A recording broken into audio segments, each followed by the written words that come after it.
एक पति चार पत्नी की कहानी। रोहतक गांव में एक दीपक नाम का आदमी रहता था। उसके चार पत्नी थी।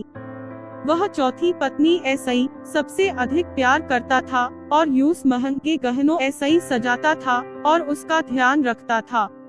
उसने उसकी बहुत देखभाल की और यूस कभी किसी चीज की कमी नहीं होने दी। वह तीसरी पत्नी ऐसे ही भी बहुत प्यार करता था। यूस उस पर बहुत गर्व था और वह हमेशा यूस अपने दोस्तों को दिखाना चाहता था। हालांकि व्यापारी हमेशा इस डर में रहता है कि वह कहीं अन्य पुरुषों के साथ भाग न जाए। वह अपनी दूसरी पत्नी ऐसे ही भी प्यार करता था।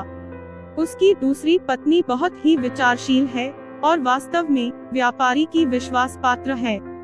जब भी व्यापारी को कुछ समस्याओं का सामना करना पड़ता था तो वह हमेशा अपनी दूसरी पत्नी के पास जाता था और वह हमेशा उसकी मदद करती थी। व्यापारी की पहली पत्नी एक बहुत ही वफादार साथी है और उसने घर की देखभाल करने के साथ साथ उसके धन और व्यवसाय को बनाए रखने में बहुत योगदान दिया है।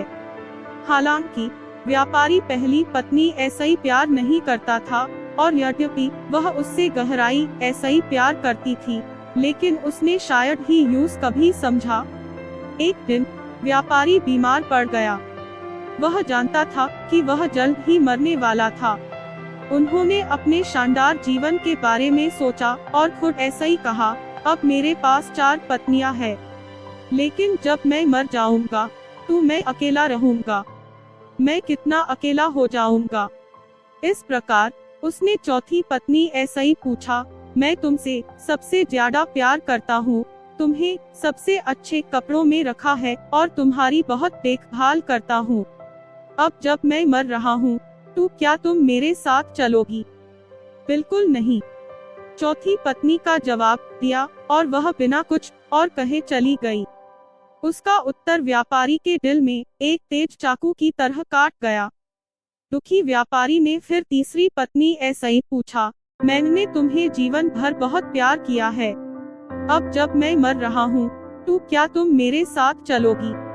नहीं, तीसरी पत्नी ने जवाब दिया, यहाँ पर जीवन बहुत अच्छा है, जब आप मरेंगे तो मैं फिर ऐसे ही विवाह कर लूंगी। व्यापारी का दिल डूब गया और ठंडा हो गया। उन्होंने तब दूसरी पत्नी ऐसे ही पूछा, मैं हमेशा अपनी मदद के लिए आपके पास आया और आपने हमेशा मेरी मदद की, अब मुझे फिर ऐसे ही आपकी मदद चाहिए। जब मैं मर जाऊंगा तो क्या तुम मेरे साथ ही मरोगी? मुझे क्षमा करें, मैं इस समय आपकी सहायता नहीं कर सकती।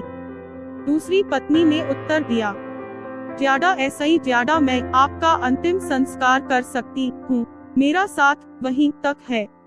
उसका जवाब किसी बिजली की तरह व्यापारी को लग गया। फिर अचानक आवाज आई, मैं तुम्हारे साथ रहूंगी, आप जहाँ भी जाएंगे मैं आपके साथ रहूंगी। व्यापारी ने देखा वह उसकी पहली पत्नी थी। वह इतनी पतली थी, लगभग जैसे वह कुपोषण ऐसे ही पीड़ित थी। बहुत दुखी हुए व्यापारी ने कहा, मुझे आपके साथ रहते हुए आपकी बहुत अच्छी देखभाल करनी चाहिए थी।